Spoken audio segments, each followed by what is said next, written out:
In order to do this deck profile, I figured it'd be appropriate if I do it where this deck profile originated from, and that appears to be out of space. Don't ask me how much it costs to put me up here, but 2023 and we're still playing Satellarknight, guys. We are insane, and yet we are doing it. Smash that subscribe button. Let's get me up to 1,000 subs. Not that it matters, because I don't know how to get back down. We got one copy of Satellarknight Vega, along with one copy of Satellarknight Deneb, one copy of Constellar Sheraton. We got double copies of Unukalais to dump your Tellarknights into the grave. Actually, this card is now more important than Satellarknight Deneb. Welcome to 2023. Satellarknight Altair is a double copy of essential card in your combo pieces. Then you got the main girl now. Move the other girl out of the way. We got the Tellarknight Lyran. Adds a spell card upon summon. Proper chain activation could also matter if you're bringing it out on top of, in sequence with Satellarknight Unukalai. This is a trigger effect. You can resolve Unukalai as your chain link 2 and Lyran as a chain link 1. That way you can bring out Alteran from your grave. If you need further explanation, please join my Discord. We got 3 copies of Alteran. Yes, I maxed out on 3 copies on this. When I first made the video of Satellarknight support, I put this girl at 1. However, I am an idiot and this card needs to be at 3. Why? Because Callback the Grave is still a card, Bestials are still a card, and this is your ace in the hole, hole being the graveyard. This card is very important. This card gets your plays going. This card pops those annoying Labyrinth cards that you will face, like I did. To round up the Tellarknights, you got your Constellar Caduceus at 3. Don't forget the effect of Light and Dark Monster Banish. It's pretty niche, and a lot of people don't use it. Then you got the trusty Sakitama. For the last time, I am not playing Arakitama. You do not want to be impermed on Arakitama, because then your turn is over. Remember, this is going to be the cleanest list that you can achieve with Tellarknights without running into too many problems. This is a rogue deck. This is a top rogue deck. And it needs to perform like so. It's a 2-card combo starter. It's not a 1-card, okay? So if we get interrupted on dumb cards like Arakitama, this deck is not going to work. The new addition, thanks to Duelist Nexus, is the Revolution Synchron that I'm playing 2 of. Why am I playing 2 of? Because 3 is a little expensive to my taste. I'm just kidding. Not really. And it does the job, alright? It does the job. It gets shit done. Last but not least, we're running triple Droll and Lock because this is the best hand trap in the deck right now. The best hand trap in the format right now, if you ask me. Skips Purely, skips Cash, skips a lot of players except for Labyrinth, which I have a personal vendetta with. That's the monster lineup, guys. Let's move on to our spell traps. We got double Skybridge, one of the best cards in your deck. Utilize it properly, you can push for game. Also dodges Imperm and dodges a lot of cards like Kashtira and Labyrinth. Okay, we got 3 copies of Constellar Tellarknights. Sequence it properly and you get a big boss monster onto the field. Self-explanatory, makes the whole deck work. If they ever cut this down to 2, I will be really upset because Tellarknights don't belong anywhere on the ban list. So we got triple tunings, guys. This card is amazing. I just noticed one of them is not the same color and now my OCD is kicking in and I kind of want to fix that, but I'll do it later. You basically add a Synchron from deck to hand and then you mill a card, which is really good because it makes Constellar Tellarknights live, it makes Altair live, and it makes Alteran live if it's in the grave. So all in all, very nice addition to the deck. We got 1 copy of Rhoda, double Book of Moon, very good against Kashtira, not so good against Branded, but who cares about Branded? We clap that deck anyway. Any dark deck does not stand a chance against us except for Labyrinth, which doesn't care about Book of Moon. So if you're siding a card out, side out Book of Moon. Lair of Darkness is a 2 of. I do not like seeing 3 of.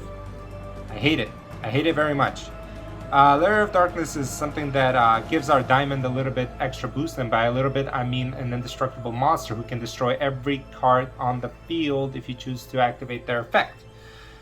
That's it for the spells, and then triple Imperm is where I stay and where I will stay forever. This card is amazing, self-explanatory, one of the best hand traps in the game to date, which is why it's still expensive.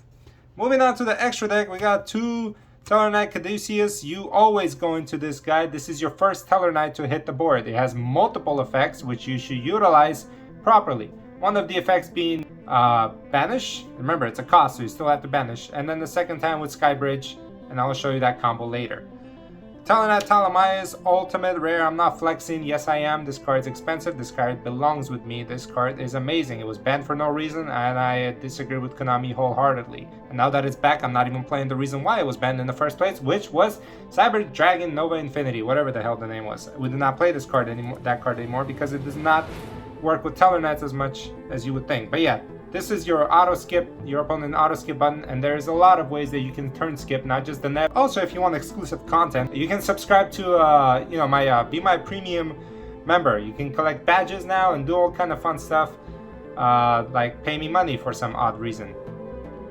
Because cards are expensive. Cards like this, Satellarknight Delteros, Ghost Rare, yes sir, your boy upgraded finally. It took me a while, but it's a beauty. Mwah, I love it.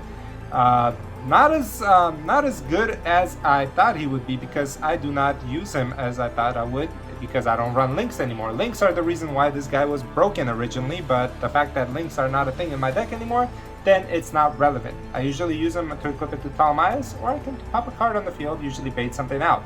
Has a very niche graveyard effect, and an effect while this card has an Eximeter, your opponent can activate card effect when you normal summon or special summon monsters.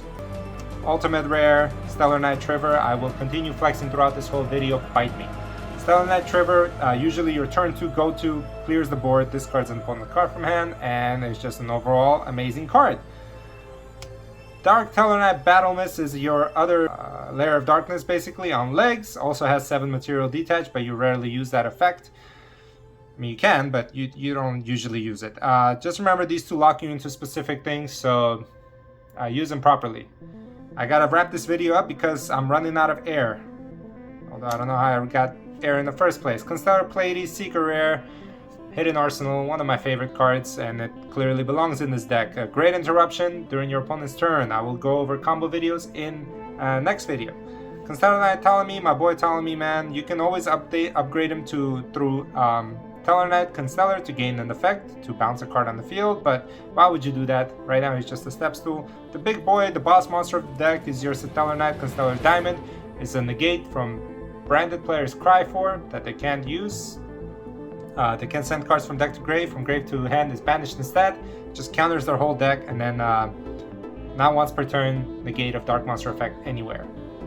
Is Evil Swarm Exciton Knight for going second. Clear boards, put pressure on without really committing anything. Tornado Dragon for Labyrinth, because I hate Labyrinth with passion. That deck should just be banned.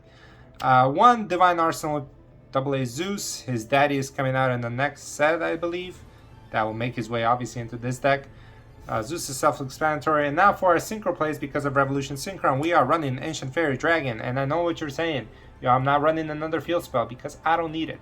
I just want to use its effect to special summon for my hand as an extension. That's why I don't feel like I'm committing too much when I bring this bad boy out. And people usually respond to it because they think I'm about to pop a field spell.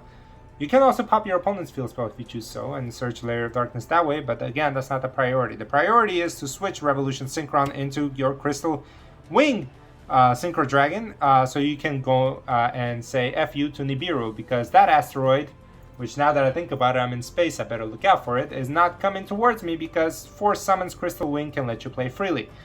During your opponent's turn, if somehow you have to deal with a board, I play 1 Black Rose Dragon, guys. Black Rose Dragon deals with that board without truly committing anything.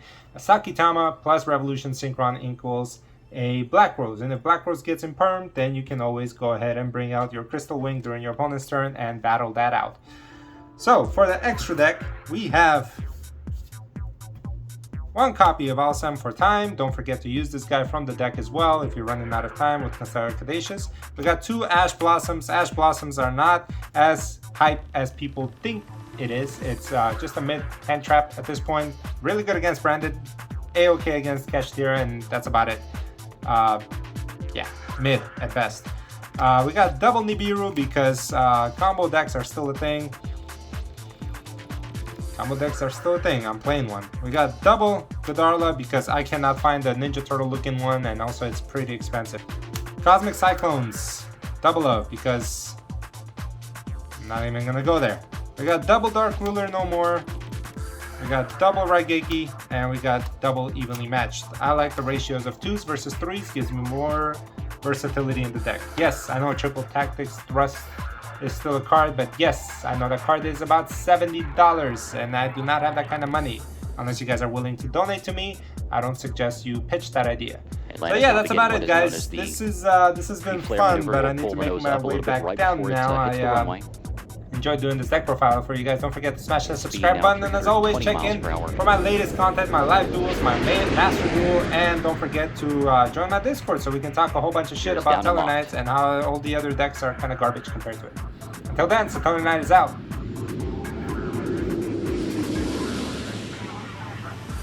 Main gear touchdown. Atlantis' nose being now rotated down toward the runway. The chute being deployed. And nose gear touchdown. Space Shuttle Atlantis now comes home to the Kennedy Space Center for the final time.